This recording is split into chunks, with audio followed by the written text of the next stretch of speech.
Tratamiento, prevención. Yo siempre he dicho, la medicina actual debe tener una política preventiva, ¿no? Es sencillo, pues, ¿no?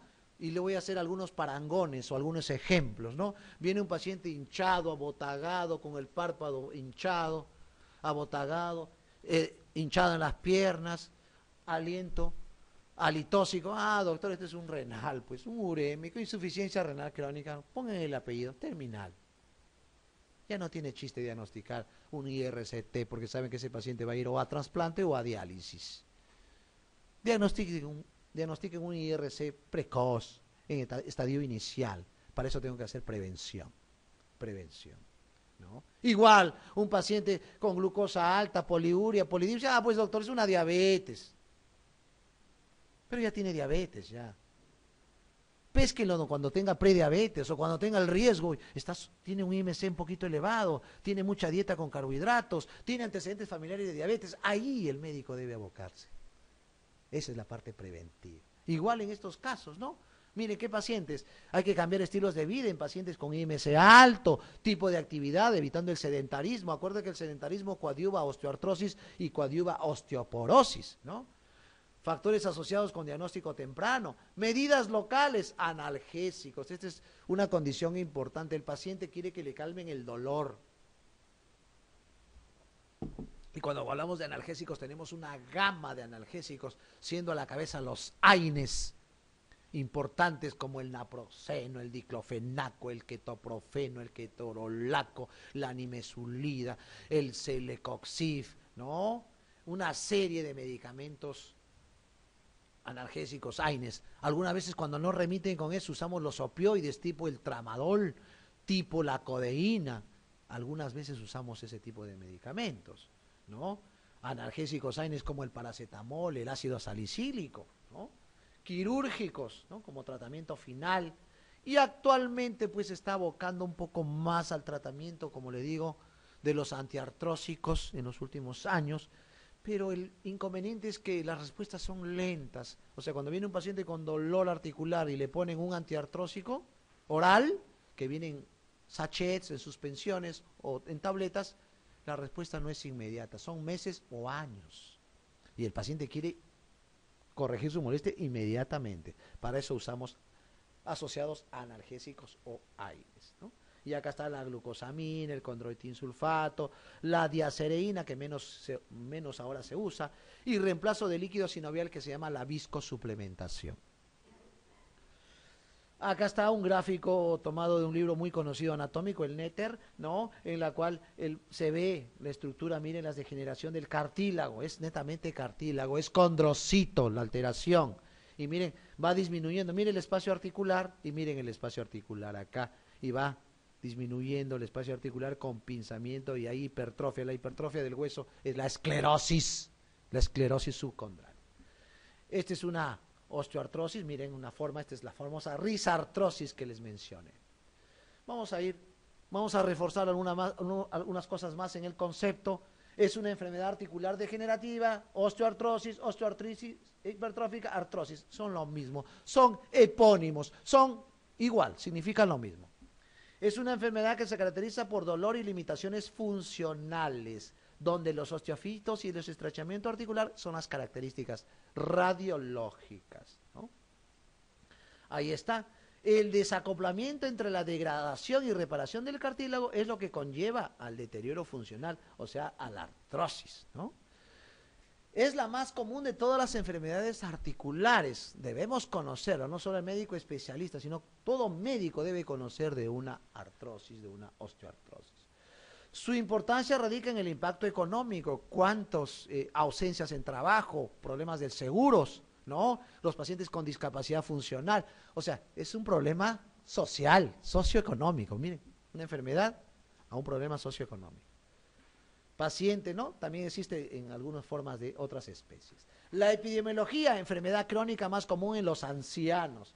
Causa principal de incapacidad. Y ese anciano, si tiene cadera, postración. Y la postración aumenta el riesgo de morbimortalidad. Acuérdese, paciente que se postra tiene mayor riesgo de morbimortalidad en un tiempo cercano. Prevalencia en varones, o sea, más en varones que en mujeres. Salvo que, por ejemplo, doctor, tengo artrosis de manos, una mujer de 60 años. 28 años he trabajado en una textilera, doctor. Ahí está, la actividad ocupacional tiene mayor proclividad a que la articulación se degenere. Afectación articular depende de la edad, género, tipo de trabajo, por eso es importante la afiliación, y de eso se basa la historia clínica. Todo sirve en la historia clínica. Viene un paciente con lumbalgia, una señorita con lumbalgia. Doctor, trabajo las 8 horas del día, soy secretaria, digitadora. Ahí está el diagnóstico, ¿ya? Una lumbalgia mecánica. Un antecedente ocupacional me da un diagnóstico. En varones mayor edad predomina la cadera, en mujeres articulaciones como interfalángicas, proximales y base del pulgar. Algunas por traumas repetitivos, pacientes que sufren caídas repetitivas pueden hacer también ese componente de la osteoartrosis, sobre todo de rodilla. Algunos factores raciales y genéticos con alguna predisposición, pero siendo nuestro hábitat, nuestra población poliétnica, un poco que esto se pierde. En otros países sí se cumple más esta predisposición etnogenética. Las mujeres afroestadounidenses más osteoartrosis de rodilla que las caucásicas, no son estudios netamente americanos en caucásicos. Factores modificables, si viene una paciente con un índice de masa corporal elevado, con artrosis bilateral, así le dé bastantes viscosuplementaciones, le dé el mejor medicamento antiartrósico, le dé mejor AINES, no se va a curar si no corrige su IMSE, en este caso dieta, ejercicio. ¿Se dan cuenta cuán importante es el enfoque global, el manejo multidisciplinario en toda enfermedad? Y también darle el apoyo psicológico, ¿no? Porque esta patología le crea una limitación funcional, y al crearle una limitación funcional, si es una paciente de edad, dice, doctor, soy dependiente ahora de mis hijos o de mi familia, y esa dependencia le crea una depresión reactiva. ¿Se dan cuenta cómo va siendo? Todo un círculo. Entonces hay que manejar, por eso es un manejo multidisciplinario. Actividad física, algunos otros factores como tabaquismo y la asociación osteoporosis-artrosis a partir de los 50 años es muy frecuente, sobre todo más en mujeres que en varones. Esa asociación, siempre vas a encontrar un paciente con osteoporosis y con artrosis. Esa asociación es muy frecuente y tiene que manejar ambas. Acá está, miren, las artropatías degenerativas primarias y las secundarias, ¿no? Localizada en manos, a nivel de alus valgus, alus rígidos, dedo en martillo, un dedo, doctor, se me ha caído el dedo, no, dedo en martillo, eso es una artrosis. En cadera, generalizadas, una serie de causas. Secundarias, postraumática, este dato es importante. Cada vez que jugaba fútbol cuando era joven, doctor, me caía. Postraumática. Y la secuela es a larga data, no es inmediata. Algún tipo de enfermedades como la enfermedad de Pertes, problemas de acetábulo genético, displasias, enfermedades metabólicas, ya les mencioné la ocronosis, la hemocromatosis, la enfermedad de Gaucher, que es una mucopolisacaridosis infiltrativa que hace crecer el hígado y el vaso, hepatoesplenomegalia, artropatías por microcristales, que vamos a hablar sobre todo del pirofosfato, del urato y de la hidroxiapatita y del oxalato, con algunas comorbilidades. Gota, otras enfermedades articulares como la artritis reumatoide. Mira, la artritis reumatoide, haciendo una enfermedad inmunológica, difusa del tejido conectivo y representativa reumatológica, también puede coadyuvar una artrosis secundaria. La misma artritis infecciosa, la monoartritis infecciosa, que no se trata idóneamente, crónicamente puede llevar a una artrosis secundaria. La enfermedad de Paget, que es parecida a la osteomalacia, más de columna, más en varones, en un contexto clínico de insuficiencia cardíaca, fosfatasa alcalina elevada, Paget, ¿no? Otras alteraciones como acromegalia, diabetes, ¿no? Y una serie de enfermedades. Esta rodilla ya la conocemos, miren, más notorio, miren el pinzamiento y la osteofitosis y la disminución del espacio articular. Y esto es la esclerosis subcondral, Factores de riesgo, 50 a 60 años de edad, género, manos y rodillas es más frecuente en mujeres, predisposición genética, IMC elevado, hiperlaxitud articular, ¿no? Etcétera, ¿no?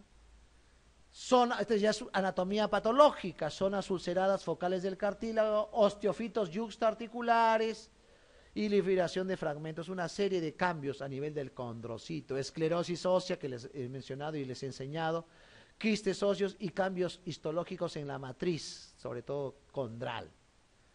La patogenia, funciones del cartílago, permite la movilidad articular sin fricción, prácticamente es como un, digamos así, es un amortiguador el cartílago. Y esta función de amortiguadora está mediada por protiglucanos, que tienen propiedades de elasticidad, son sustancias viscosas por su propia génesis. Y una de ellas es la glucosaminoglucanos. Entonces, miren, este es un algoritmo muy interesante. Miren la actividad condrocítica, aumenta la síntesis del proteoglicano. En el caso de la artrosis hay una pérdida de condrocitos, una apoptosis, un suicidio celular, enzimas proteolíticas, fragmentación de la colágena y separación del proteoglucano. Es más o menos la clínica. La génesis, perdón. Manifestaciones clínicas, dolor y rigidez articular. Es la historia. Cuando tengo un paciente, doctor, se me vuelve rígida la mano, 20 minutos, no es artritis reumatoide. La clínica de la artritis más de una hora. El tiempo también es importante. Ubicaciones metatarsofalángicas, interfalángicas proximales y distales, pero más distales. Cadera, rodillas, columna. Respeta tobillo.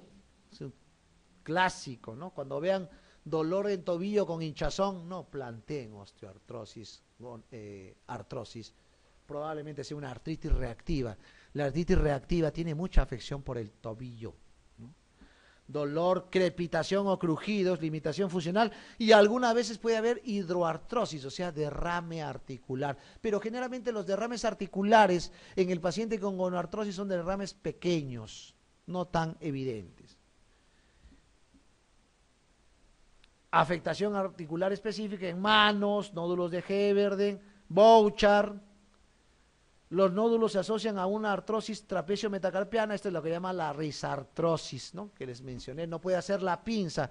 Doctor, no puedo agarrar el papel, así de esa forma me duele. Ahí está, signo de Froment se llama, signo de Froment, signo semiológico, signo de la pinza de Froment. Rodilla causa problema de deambulación dolorosa, guarda relación directa con el peso, acuérdese, cada extremidad soporta la mitad de mi peso, si peso 100 kilos, 50 en cada extremidad, o sea 50 en cada rodilla. Y uno saca el IMC, porque el IMC ideal debe ser hasta 25, ¿no? En ese contexto, ¿no? Por encima de ello, ya estoy afectando mi rodilla, es una característica. Es más común en mujeres, bueno, algunas otras características como el genum varum y el genum valgo.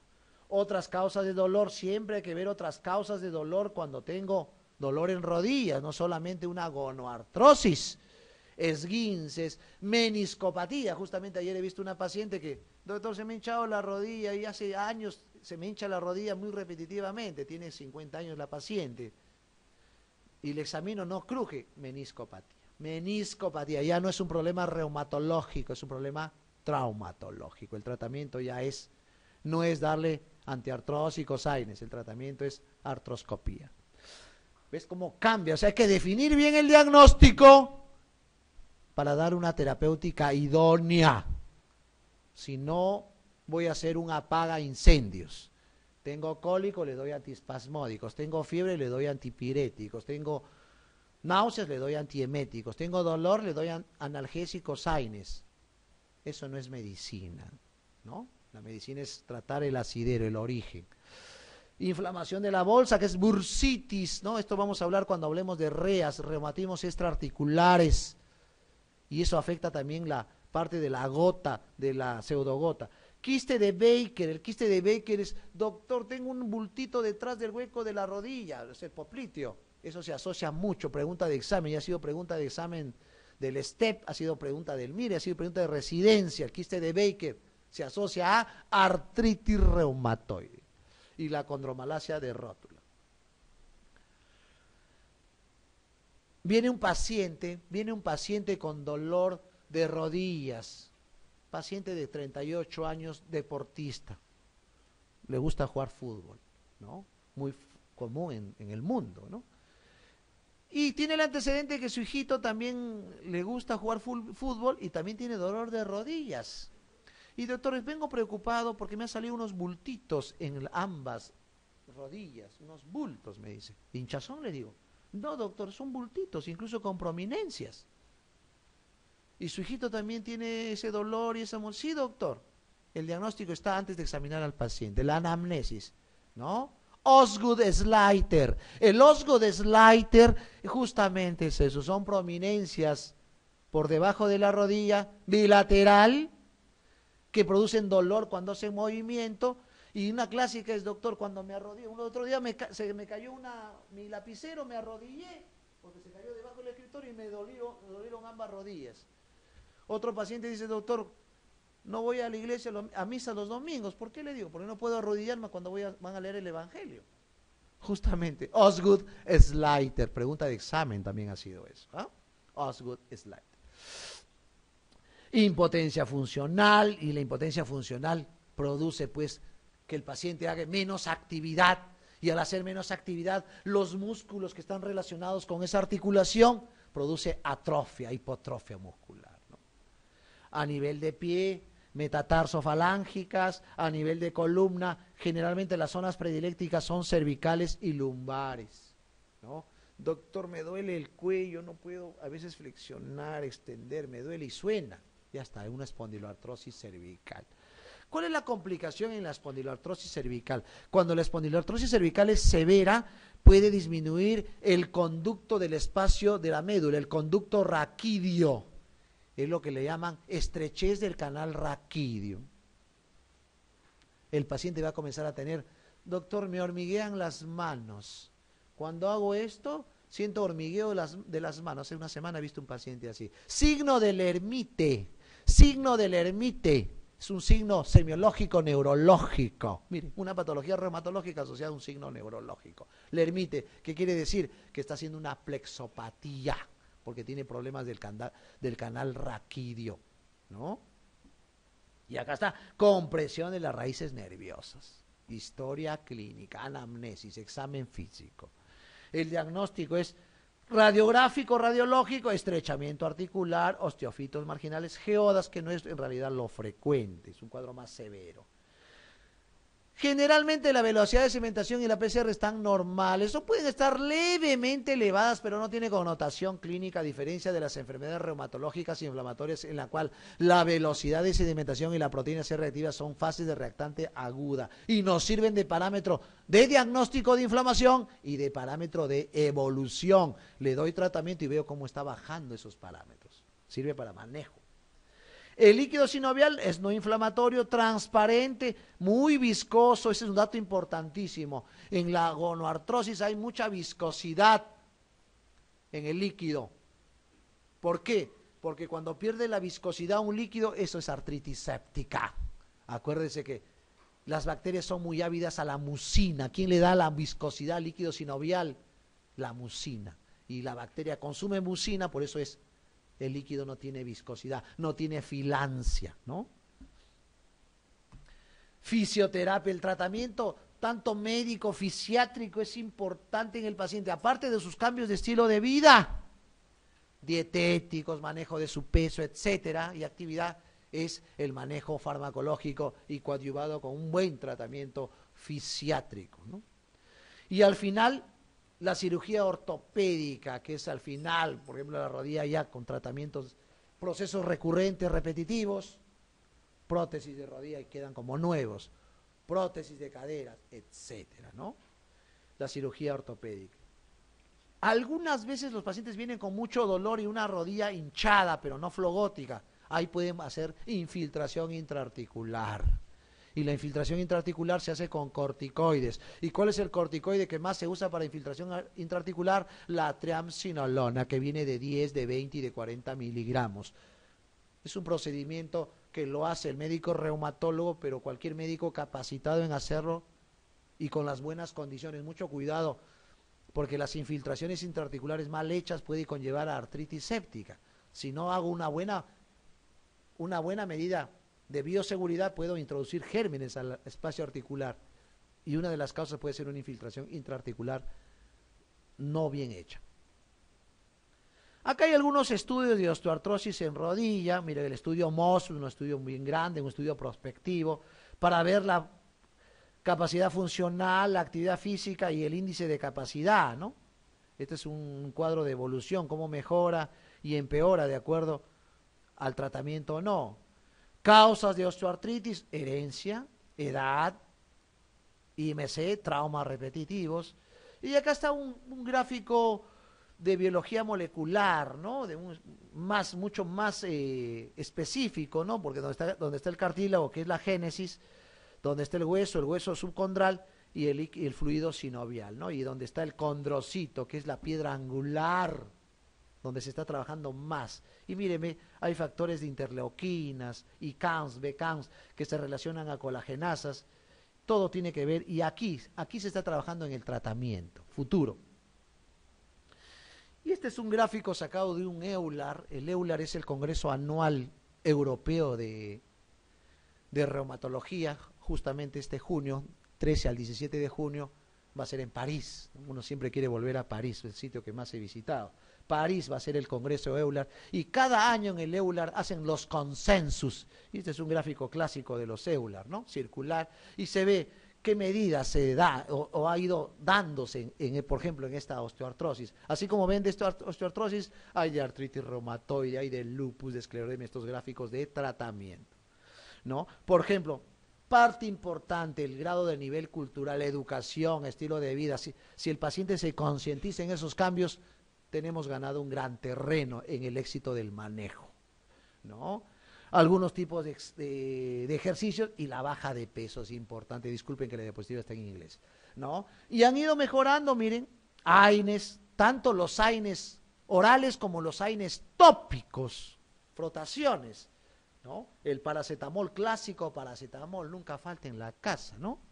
La capsaicina, que está relacionado a ese medicamento que elige la diacerina, que también es parte de un tratamiento. Cuando el dolor es intenso, opioides, aunque los COX que salieron ya hace más de una década, pero lamentablemente algunos han ido desapareciendo y los AINES han ido manteniéndose. Un COX que tiene una función muy sui generis, no se olviden, es el meloxicam. El meloxicam es un COX también. Es un AINES y un COX a la vez. Están en los dos lados. Es una buena pregunta. Es un buen AINES COX para artrosis. Tanto así que actualmente ya hay productos que asocian AINES, este AINES como el meloxicam, con antiartrósicos. Van a haber medicamentos, no voy a decir nombres comerciales o cherries, pese a que soy speaker de alguno de ellos, no voy a decirlos, pero ya hay asociación AINES con antiartrósicos en el mercado peruano, ¿no? Si el dolor es muy intenso, opioides, los más usados, tramadol y codeína. Algunas veces hay que hacer infiltración de la articulación, infiltración con corticoides. Medidas fisiátricas, es importante la fisiatría en el paciente, y esta es la medida final, la artroplastía, la prótesis, ¿no? Recomendaciones del EULAR, justamente, miren, tratamiento farmacológico y no farmacológico. Cada paciente es único. Estos son pautas generales. Cada paciente tiene una receta específica, una dosificación específica de acuerdo a su depuración de creatinina, depuración hepática, de acuerdo a su perfil. Si tiene alguna otra comorbilidad que puede interaccionar con los medicamentos. Cada paciente es único, así como nuestro ADN. Tratamiento farmacológico, paracetamol, analgésicos tópicos, AINES. Siempre cuando doy AINES, mucho más si es un paciente longevo, geriátrico, tengo que cuidar la gastrolesividad. Por eso siempre hay que asociar un gastroprotector, ¿no? En su contexto. Opioides, drogas sintomáticas, pero de acción lenta. ¿Cómo han demostrado esto, no? Algunos reumatólogos que han hecho investigación han hecho estudios han hecho biopsias antes del tratamiento y después del tratamiento, y luego instauraron tratamiento con glucosamina y vieron que los cambios se daban a los 6 meses, al año, incluso hasta los 2 años. Cambios del condrocito, recién. Por eso es lento. Y la inyección intraarticular de corticoides, eso es un apagaincendios, y actualmente la viscosuplementación con ácido hialurónico, sustancias hialinas, también está en boga actualmente. Y el reemplazo articular, que es una cosa ya final, y esto ya es el manejo netamente del traumatólogo. Vamos a hablar algo de osteoporosis, luego para entrar ya de lleno a las preguntas. Definición, etiología, tipos, clínica, diagnóstico y tratamiento. La osteoporosis, catalogado por la OMS como una de las enfermedades más frecuentes en el mundo. Tienen un perfil sexo femenino, posmenopáusicas. Esa es la incidencia más gruesa de la osteoporosis. Es una alteración en la cual se altera la arquitectura o microarquitectura de la masa ósea en realidad, ¿no? Y esto está desarrollado por algunos factores. Un ejemplo, el hipoestrogenismo en las posmenopáusicas. Ejemplo, paciente que usa corticoides, los corticoides producen osteoporosis secundaria. Ejemplo, pacientes que usan hormonas tiroideas como la levotiroxina en pacientes hipotiroideos. El riesgo de hacer traumas, fracturas, colapsos. Una historia clásica que no deben olvidarse es, doctor, le traigo a mi mamita porque veo que se está achicando, doctor. Ella tenía 1,60 m, ahora mide 1,55 m, osteoporosis de columna vertebral. Cuando una paciente viene con esa historia, casi seguro que tenga una osteoporosis. Esta es la forma de la columna, ¿no? Incluso puede hacer cifosis, incluso puede ser colapso vertebral. Miren, este es un hueso normal y esto es un hueso osteoporótico. 3 zonas debemos cuidar en osteoporosis. La zona de la muñeca, fractura de coles. Zona de la cadera, fractura de cadera que cambia el pronóstico en un osteoporótico, aumenta la mortalidad. Y fractura de columna. Son las 3 zonas. Tanto así que son las 3 zonas más importantes que la densitometría ósea justamente te da la densidad de esas 3 zonas anatómicas mencionadas. Primaria, la posmenopáusica o senil, que son las más frecuentes en mujeres. Y secundarias por fármacos, por algunas enfermedades como el hipertiroidismo, como la diabetes, la insuficiencia renal crónica, las colagenopatías también producen osteoporosis. Las posmenopáusicas, ahí está el hueso, el grupo etario, tipo 1, aceleración de la pérdida ósea trabecular, fracturas más frecuentes a nivel vertebral. Y la tipo 2, hombres y mujeres más de 75 años con velocidad pérdida ósea normal, pero pérdida del hueso cortical. Estos son factores de envejecimiento. Así como la osteoartrosis tenía que ver con el condrocito, el condroplasto, la osteoporosis tiene que ver con el osteoplasto y el osteoclasto, en realidad el osteoclasto. Aquí es donde actúan todas las drogas, sobre todo los bifosfonatos. Le voy a hacer una génesis rápida. El alendronato, como salió, el risendronato, luego salió el ivandronato y actualmente el ácido solendrónico, ¿no? Y acá está la génesis de la formación del hueso, el osteoclasto, ¿no? Y tiene que ver con mecanismos estrogénicos, la cantidad de hueso o pérdida de masa ósea que se va perdiendo de acuerdo al grupo etario. Mucho tiene que ver, y hay estudios que tienen que ver con la lactancia materna. Niñas que no tuvieron lactancia materna o hicieron un destete precoz antes de los 6 meses con riesgo en el futuro de sufrir de osteoporosis. Ya hay estudios con respecto a eso desde el punto de vista epidemiológico.